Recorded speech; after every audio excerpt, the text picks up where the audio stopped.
Rajkot city આર્થિક ગુના નિવારણ શાખા ખાતે ગઈ તારીખ 4/8/25ના રોજ ફરિયાદી નિકુંજભાઈ છગનભાઈ વોરા એ ફરિયાદ આપેલ કે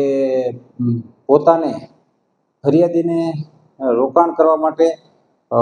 આરોપી રોહિતભાઈ કકાણિયા તેમજ એમના પત્ની પ્રફુલ્લાબેન નાઓએ યુનિવર્સલ ટ્રેડ લિંક નામની પેઢી બનાવેલ હોય, જે પેઢીમાં રોકાણ કરવાથી 20% જેવું વળતર મળશે એમ જણાવી રોકડા રૂપિયા 5,70,90,000 તેમજ બેંક મારફત 4,70,40,000 જેવી મોટી રકમ એમ કુલ 10,41,30,000 જેવી રકમનું રોકાણ કરાવી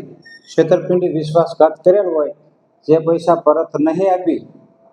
ગુનો કરેલ હોય, જેઓને બંને આરોપીઓને અટક કરેલ છે અને રોહિત કકાણિયા નાઓના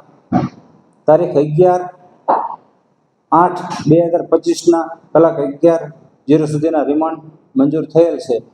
આગળની તપાસ ચાલુ છે. બીજા કોઈ ભોગ બનનાર ફરિયાદી સિવાયના હાલ બીજા 3 ભોગ બનનાર છે, જે એમના નજીકના સંબંધિત છે. લોકોને અમે અપીલ કરવી છે કે આમાં જો કોઈ બીજા વધારે ભોગ બનનાર હોય તો એ રાજકોટ સિટી